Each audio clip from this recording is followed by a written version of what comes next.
beide paai.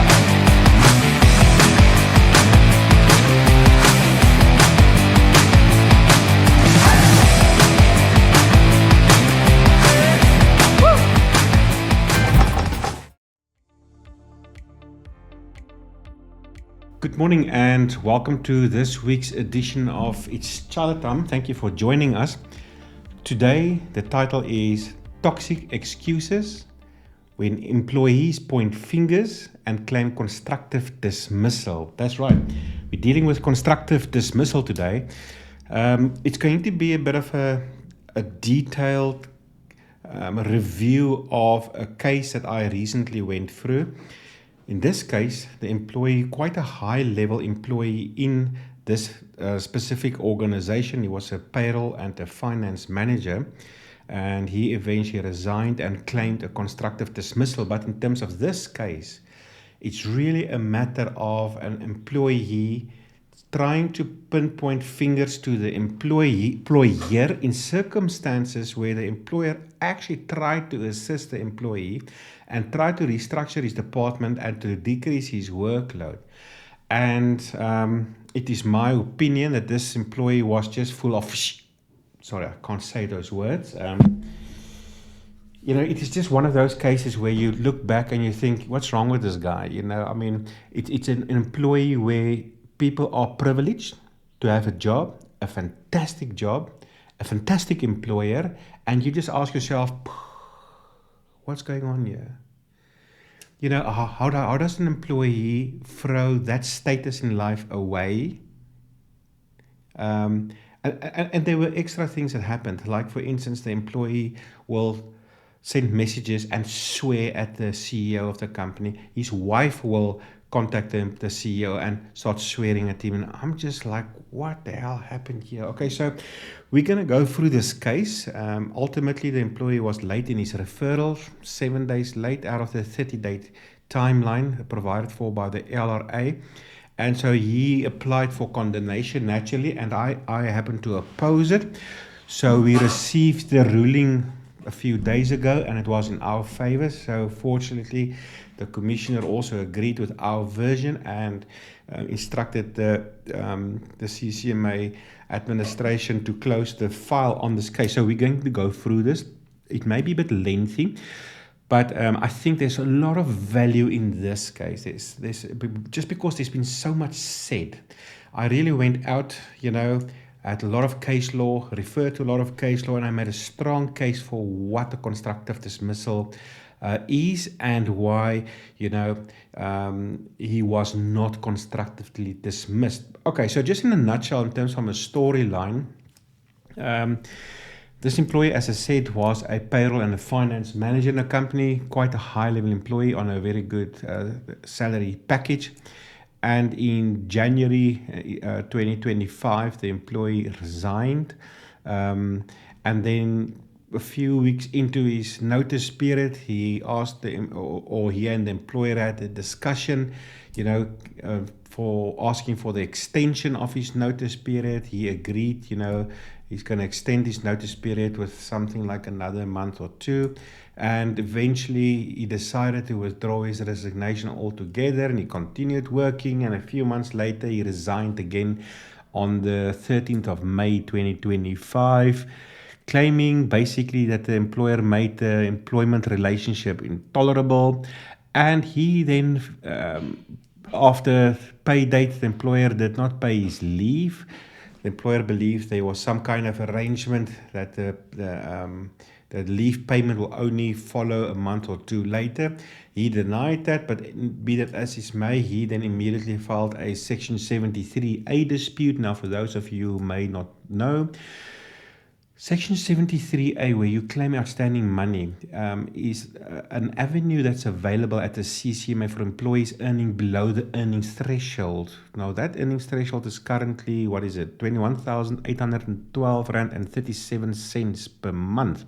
And he was like almost double over that, I believe it was, so, but he didn't know that he does not have that kind of a venue available for him. Eventually, the CCMA actually threw out the case. Actually, well done to the case manager. She actually emailed the employee in advance to say, listen, we don't have jurisdiction to deal with this matter. So nothing came from the Section 73A dispute naturally. And then he was eventually told, once he sought legal advice, but hey, you were actually constructively dismissed. Quite interesting, isn't it? I mean, I would have imagined that if you were really constructively dismissed, that is the reason why you resigned in the first place, that, hey, I was constructively dismissed, and now, therefore, ... I'm going to file a constructive dismissal dispute at the CCMA. It didn't even cross his mind. As I said, anyway, he was told by some lawyer or somebody later, hey, you were constructively dismissed. And he's like, oh yeah, I was. But anyway.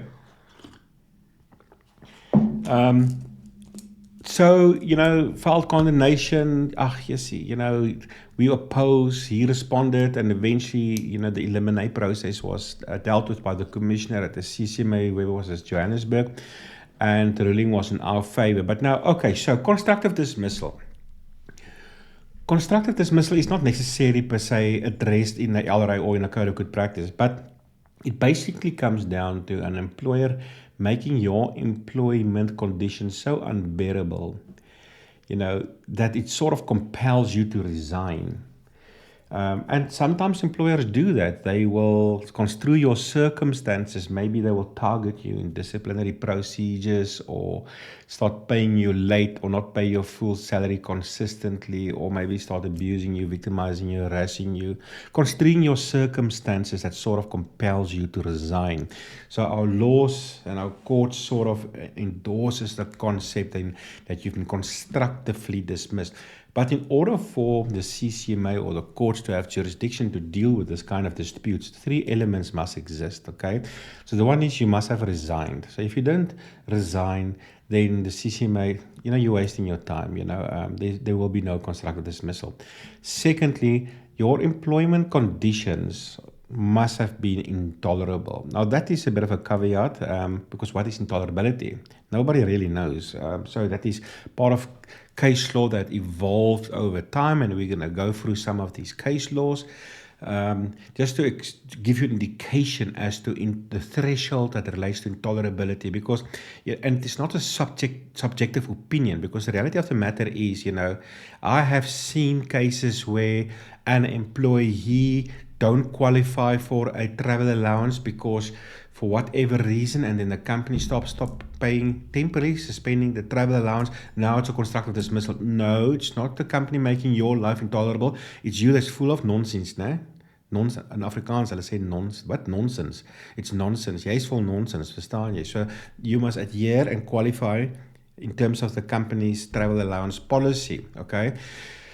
Your boss not greeting you or swearing at you, that's not necessarily intolerable. You see, that may be difficult or tough, it may be unpleasant, but it's not necessarily intolerability. Now, keeping in mind that the legislator cannot allow a situation where an employee can just resign because of uneasiness at work or difficulty or a challenged workplace, that now you resign and therefore the courts will necessarily penalize the employer, because work life is tough.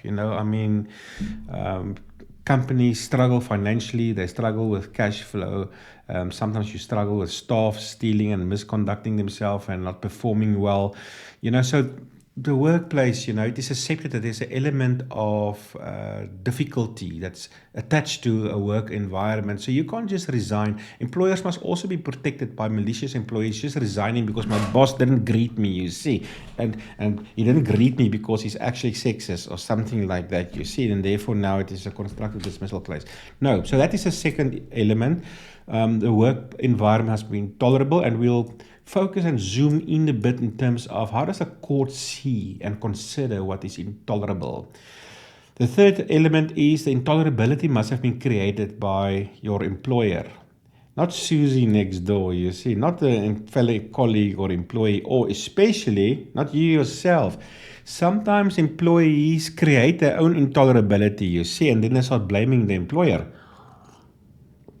So let's just go in the detail. I'm going to go through quickly in terms of the merits of the prospects of success.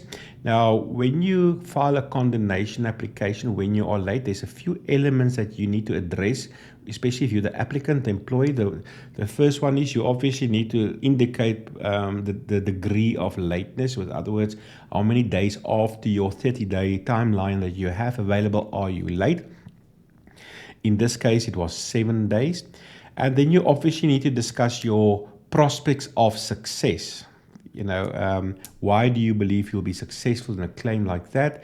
And you also need to attend or address, the prejudice to the parties, to both you and the employer. And think about this, if you are like a year late, I think the company moved on. They may no longer have certain witnesses. So if you file a dispute then, I think the employer may be prejudiced if you now suddenly want to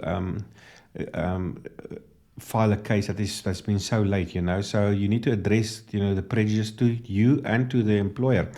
But okay, so just quickly, from a in a hindsight perspective, what commissioners typically look at, in order to determine a condemnation application, they will ask themselves, but listen, if a condemnation application is very late, okay, very late, then they can decline a condemnation application regardless of your prospects of success. But the converse is also true. If you are not so much late, but you have strong prospects of success, there's a very good possibility that the commissioner will then, or the arbitrator will then approve and accept your condemnation application. Okay, so let's just go through some bullet points in terms of the applicant's condemnation application. We're specifically going to focus on his prospects of success because I think that is where the meat is of this case, the nuts and the bolts. So, number one, he believes that the constructive dismissal conditions were met, okay? And he's saying, I will show that I was subjected to ongoing, increasing workplace pressures that became intolerable over an extended period, despite raising my concerns repeatedly and despite management being aware of my physical and emotional deterioration. Despite promises to assist, the support provided was inconsistent or counterproductive. My resignation on 13 May 2025 was not voluntary, but the result of severe burnout, health decline, and unrelenting work conditions. I had no reasonable alternative but to resign to protect my well-being. Now you must understand here. You read the case of the applicant now, and immediately you think on the face of it, he's got a prima facie case. Wow, yes, this employer, he's aware of deteriorating health conditions, his health is in decline, they are aware of burnout. How can the employer be so rude? But you must understand in litigation, employees, applicants, not just applicants, but also respondents, hulle sit botter om die werk, né?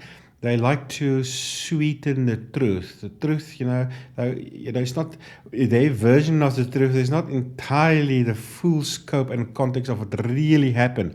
But stick with me. Let's see how this evolves, okay? So he is saying that, because of burnout and basically his health had declined, therefore he resigned. And he is saying he complained to the employer and the employer was aware of his health situation. Secondly, my role was replaced by 2 people after my departure. Let's just stop right there. Time out. And this is important. We often see this, and I'm busy with another constructive dismissal case also, and we often see this, that employees will file in their arguments that certain elements that relates to after they resigned. Oh, he did not eventually pay out my leave. You see, the employer is wicked, eh? No, what the courts want to know is your mind, your frame of mind that led to your resignation. Not what happened thereafter. Not after my departure, you see. Only before your departure. Before you hand in your resignation, that is what the commissioner or the labor court judge will want to know about. Not what happened thereafter. Because constructive dismissal is something that occurred that led you to resign. You're not a fortune teller. You don't know what will happen after you resign. Okay, so after my departure, my position was split and replaced by 2 roles, a junior payroll administrator and a newly created senior accountant post. Don't know how he know this because he wasn't there anymore. So now it becomes very shaky, speculative, okay? This demonstrates the extent and unreasonable burden of the responsibilities I was carrying alone, which is convincing evidence that the working conditions were excessive and unmanageable. It must also be noted that my position of financial and payroll manager did not exist upon my departure. Which is not true. Okay, either he was the financial and payroll manager. So, so he's claiming that he was replaced by 2 employees. Basically, they split his position in 2. Number 3, the impact of medical evidence. Okay, my health was directly impacted by the stress I was under. I suffered a serious chest pain episode on the 26th of May. Now, keeping in mind, he resigned 2 weeks earlier, on the 13th of May. So once again, this is now something that happened post his resignation, and it led to his hospitalization. Prior to that, I had been booked off by my general practitioner due to stress and burnout. This supports my claim that the conditions were physically and psychologically intolerable, and that continuing to work there would have posed a risk to my health. Okay, so once again, he's saying that, look, his health is a concern. After he resigned, he had a heart episode, which led to his hospitalization.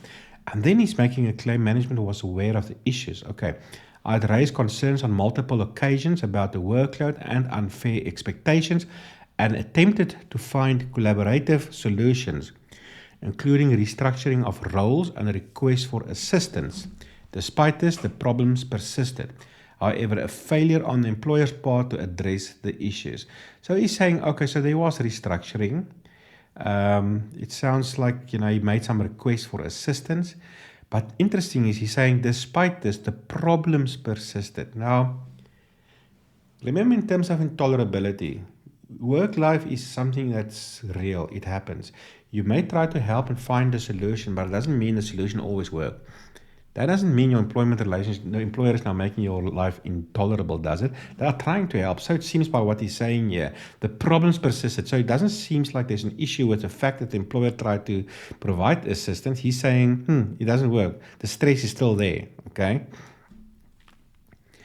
Legal advice supports my case. Independent legal advice. I have since, this is interesting. This is music to my ears, okay?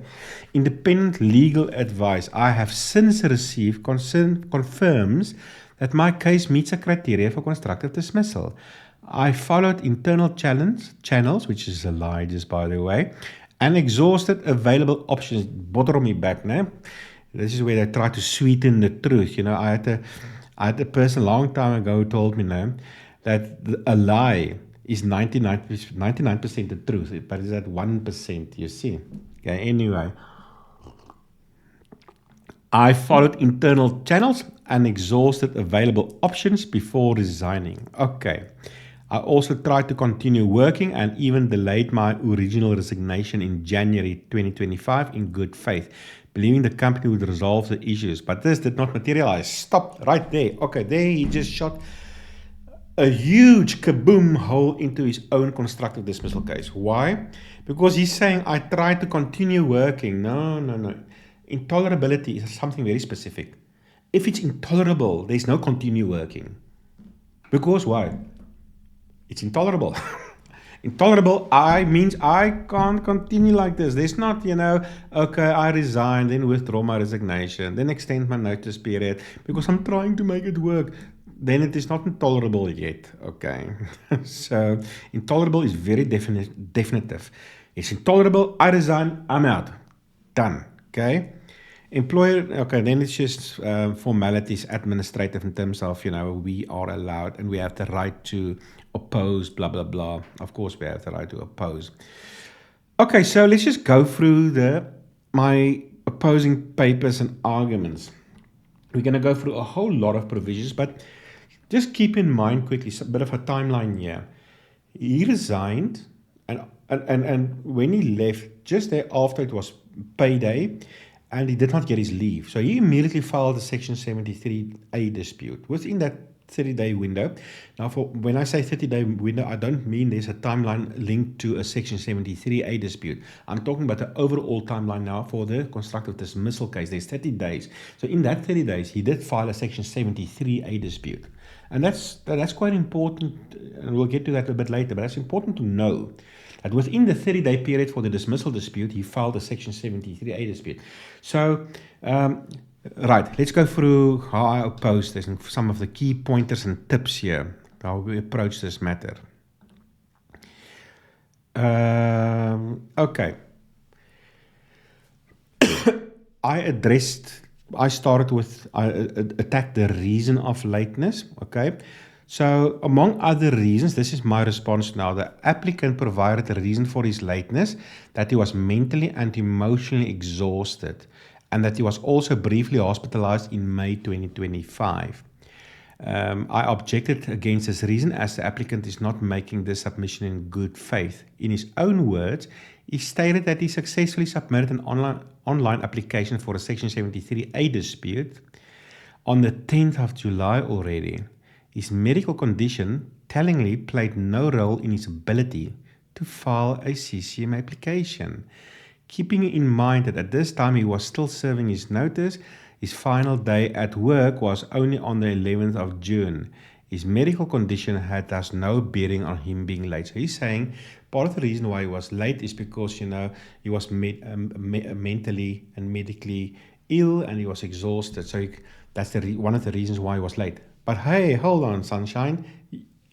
In that situation, you still managed to file a Section 73A dispute. You see now where there's 99% truth and 1% lie. The 1% lie is now amplified. Now I start realizing, it's not your submissions is not entirely truthful, okay? The applicant further stated that he did not have the financial means to obtain legal advice. However, and surprisingly, he admitted that he did eventually obtain legal advice. Very confusing, eh? Which then informed him of a constructive dismissal. That's interesting.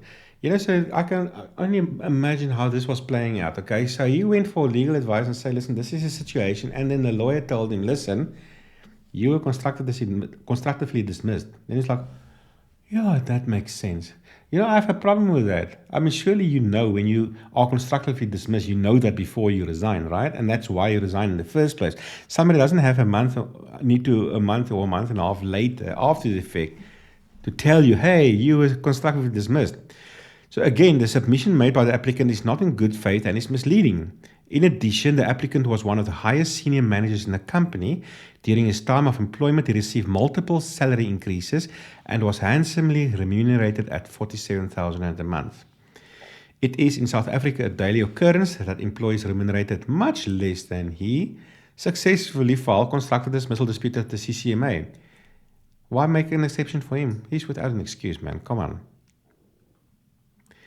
I also find his statement that he did not have access to proper legal guidance as plainly dishonest, as he made it clear in his email on the 21st of January when he asked the company for an extension for when he resigned the first time during that period, that he did so after consultation with a close friend who specialized in labor law, as follows. Now this is a copy and paste of his email. That said, and after a long conversation with my family and a close friend associated in labor law and HR, I'm happy to extend my termination date to 31st of March, as we discussed, and to accommodate my remote work in Cape Town while moving my stepdaughter to her new chapter. So you do have legal advice. Dishonest again, eh?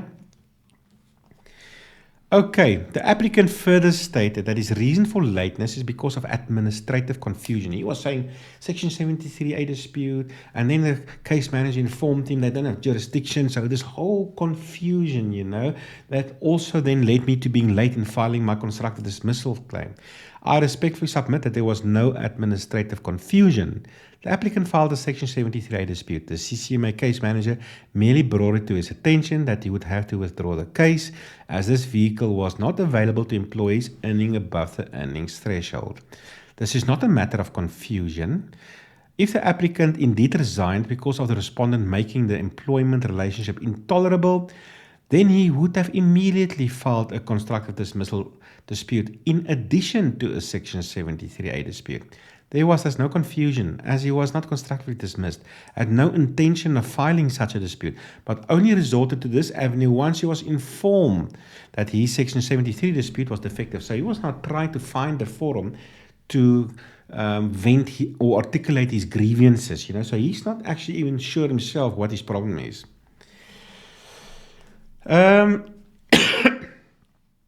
Yes, it is therefore my submission that he had no intention of filing a constructive dismissal dispute, as he did not regard himself as being constructively dismissed, and that this truth is the reason why he never submitted such a dispute in the first place. Consider the following phrase from the applicant's application. After a referral from a friend and speaking to an independent advisor specializing in these sort of cases, I was informed that the correct forum was not the Labour Court, but the Department of Labour, and later that my matter in fact related to constructive dismissal. Let's just ignore the Department of Labour issue here, because clearly this advisor doesn't know what he's talking about, okay? But he was later told, hey, you're constructively dismissed. You see that, okay?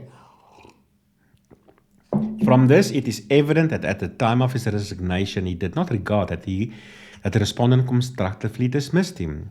As this seat was planted by an external party only after he resigned, and the Section 73 dispute was indeed defective. Okay.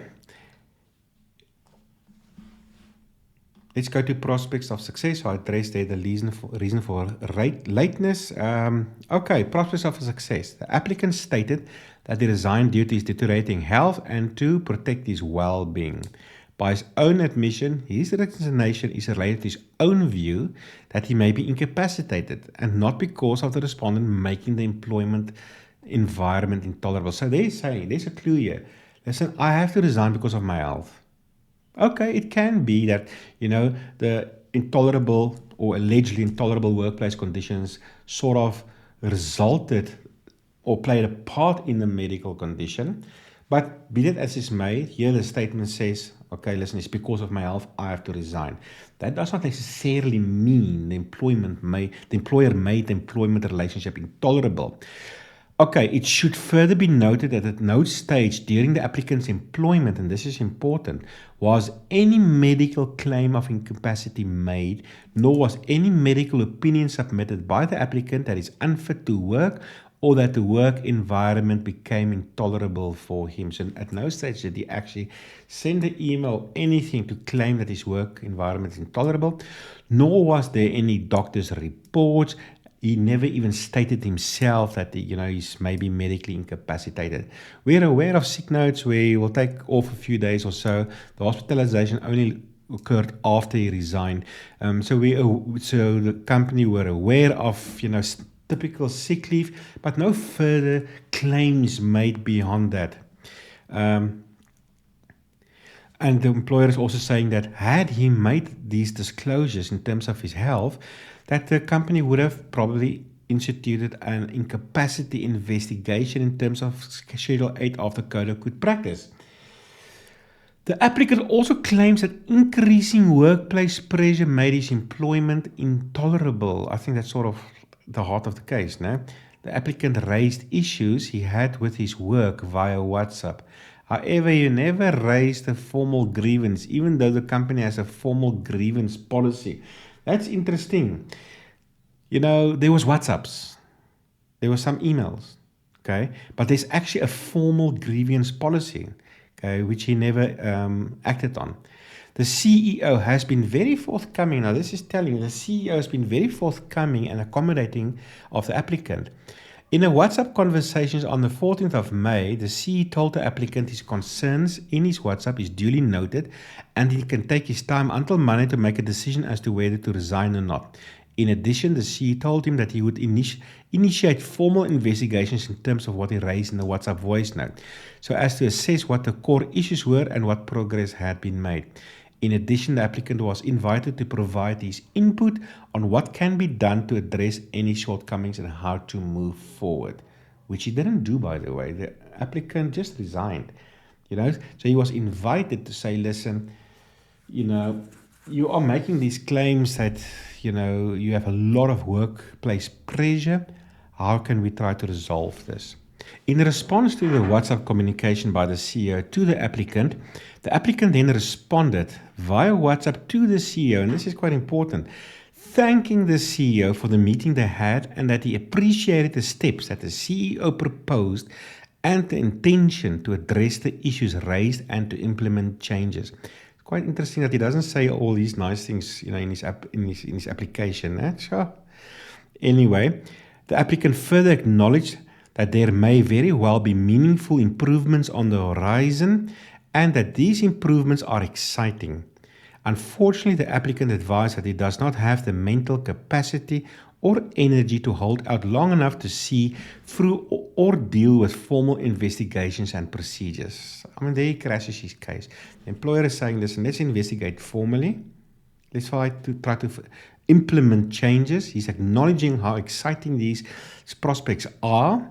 But you know what? He doesn't have the energy to be involved in investigations and to see it through. Quite interesting. It is thus evident that the reason for his resignation is for personal reasons. He resigned without allowing the respondent to effect changes as was discussed between them. One cannot claim constructive dismissal before allowing the employer an opportunity to address the underlying issues, especially not in circumstances whereby the employer has already made changes and is willing to continue to do so. And the employee is excited about the proposed changes. Okay. The applicant made reference to his position, which was split into two, insinuating that we acknowledge the undue pressure on him at the time. The applicant is not entirely truthful in his statement, as he fails to inform that the company did provide him with an additional employee and payroll administrator as a resource. In addition, the company removed most of his payroll administrative duties, which were transferred to the general manager of the company and the personal assistant of the CEO. Whoops. We don't say that to the commissioner. Okay. Interesting. He was silent on that. Nah. Wow. Okay. Right. Let's go down a bit.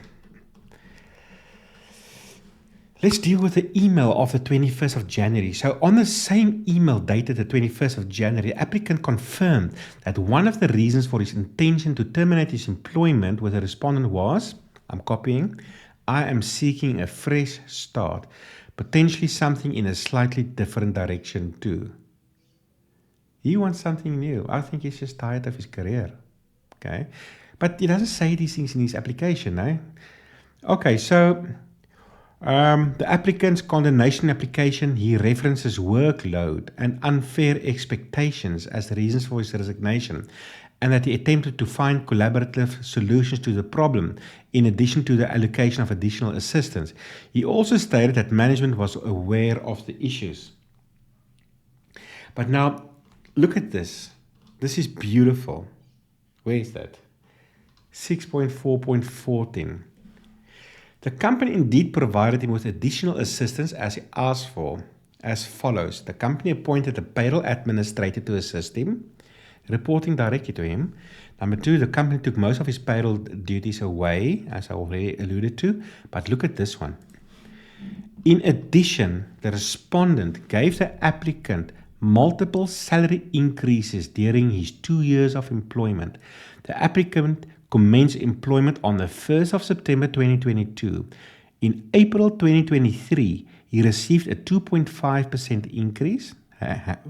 Stick with me. In April 2024, he received a further 8.5% increase, plus an additional monthly performance increase of 3,000 Rand per month. In that same year, he received a further increase in September 2024 of an additional 7,500 Rand per month. In March 2025, his salary increased by a further 5% effective April 2025. Now, these are guarantees for the future further down the line in 2025. Now, this did not happen because he resigned before the time. But there was already agreements and salary increments in place for that year. So, in March 2025, his salary would have increased by a further 5% had he stayed. The following month, in April, another 3,000 Rand per month, and effective July 2025, even a further 3,000 Rand a month, and then as from October 2025, a further increase of 1,750 Rand per month. It's intolerable, hey? Spoiled, if you ask me. What's wrong with this generation? What do they call them? X or Z by now? Yeah. You know, I grew up poor, man. I'm just, sorry, I think I'm having a mental breakdown here myself. I want to work through this now emotionally. Yeah, anyway, let's continue. I spoke to the director of human resources in the company, okay, who confirmed that the applicant never submitted a formal grievance that had to be to address these issues. The issues he raised were firstly not with the director of HR to formally address, but were him complaining to the CEO, often in vulgar WhatsApp voice notes and emails. If he had specific grievances as one of the most senior people in the company, surely he should have addressed this formally and directly with the HR director, which he never did, okay? It is customary in the company, of which he is also aware that should staff have any grievances, they get the documents from the company and complete a formal grievance. As a matter of fact, it actually states in the contract of employment, the whole grievance procedure is in his contract of employment. And he actually acknowledged he didn't submit the grievance. So what's your problem, eh? Okay, let's continue. Now we're going to start going through case law. Let's just give us some pointers in terms of how the courts consider constructive dismissal, intolerability, the threshold, okay? Okay, so in HC Heat Exchangers, Pty Ltd, and Victor JL de Araujo. This is an October 2029 case. The Labour Court said the following, that the best point of departure in deciding a matter relating to constructive dismissal is to understand that this concept does not emanate from the LRA. I already alluded to that, no? But it's a concept that was adopted by English law by the formal industrial court in the course of the development of the labour law jurisprudence.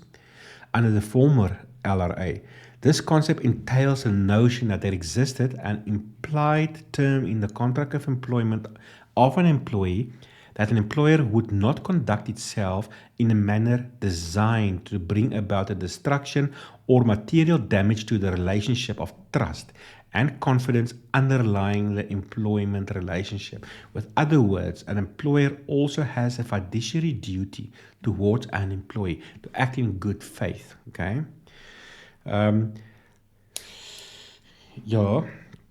The court went further in HC Heat. No? In my view, intolerability is far more than just a difficult, unpleasant or stressful working environment or employment conditions, or for that matter, an obnoxious, rude and uncompromising superior who may treat employees badly. Even a breach of the employment contract, deductions from salary or unfair disciplinary action would not per se establish intolerability. Poof, there you see, that threshold of intolerability, it's quite high, you know. As I said, it's not your boss that screams and shouts and swears at you, no. In Bakker versus CCM and others, the court said the following: intolerable is not defined in the LRA, but it's strong words which suggest a high threshold. In this regard, Grogan in his workplace law states, the requirement that the prospect of continued employment be intolerable suggests that this form of dismissal should be confined to situations in which the employer behaved in a deliberately oppressive manner. Lots and lots of nice salary increases, very oppressive. I think I need that kind of oppression in my life. Okay, again in HC Heath, the court continued to say the onus to prove the existence of intolerability rests squarely upon the shoulders of the employee party. The subjective views of the employer are of no consequence in discharging this onus, as the inquiry to establish whether intolerability exists is always an objective one. It really is not your emotion, your feelings, no. Another one, in Bandit versus the Kok, okay, the court considered what the judge found in Lourdes and Albany bakeries. An important component of establishing such a genuine belief then has to be the use of suitably available alternative remedies, such as raising a grievance or using the remedies provided from the LRA, like a dispute at the CCMA, unfair discrimination, or failure to attend to a grievance, or unfair labor practice dispute, or whatever the case may be, before you resign. As the court said in Albany, it can be considered to be opportunistic for an employee to resign out of the blue, so to speak, without even raising an issue with the employer and giving the employer the opportunity to remedy the cause of complaint, thus giving it a chance to remedy any errant ways. You see how in the WhatsApps, the employer also said to him, listen, come to the table, let's investigate, let's find solutions. And what did he say? I don't have energy, okay, to do that. Let's continue. In Armament Corporation, the court held, it may be that the appellant had a legitimate complaint about the performance, outputs, and appointments to his division, but such matters occur often and are run-of-the-mill points of difference or tension in any workplace. Grievance procedures exist for that very purpose. They are the compulsory means of resolving conflicts over the run-of-the-mill disagreements between subordinates and their superiors. A proper application of the grievance procedure aims at testing the legitimacy of any difference of opinion and through conciliation hopes to find workable remedial solutions. So there will always be issues at the workplace. There's always pressure points. A grievance exists exactly to address those issues. Okay? That's why it exists. So you can't complain or file a constructive dismissal complaint if you didn't even follow the actual grievance process. In grievance processes, it's typically like a grievance hearing where a matter is formally assessed and investigated. Almost done. In Bakker, the court state, the Labour Court has held that if an employee is too impatient to wait for the outcome of the employer's attempts to find a solution to the perceived intolerable situation and resigns, the constructive dismissal is almost always out of the question. And then lastly, Foschini. In Foschini Group versus CCMA, the court held, it has also become fairly trite law that employees should make use of the employer's grievance procedure where such is in place to resolve the problem before resigning and alleging constructive dismissal. If an employee fails to lodge a grievance before resigning and alleging constructive dismissal, she may very well be precluded from claiming to have been constructively dismissed. So, okay, the commissioner in the condemnation ruling sided with us. Obviously, he didn't address all these issues, but he did allude to the fact that, listen, the company did try to help you. There were 3 resources available to take some of your duties and responsibilities away.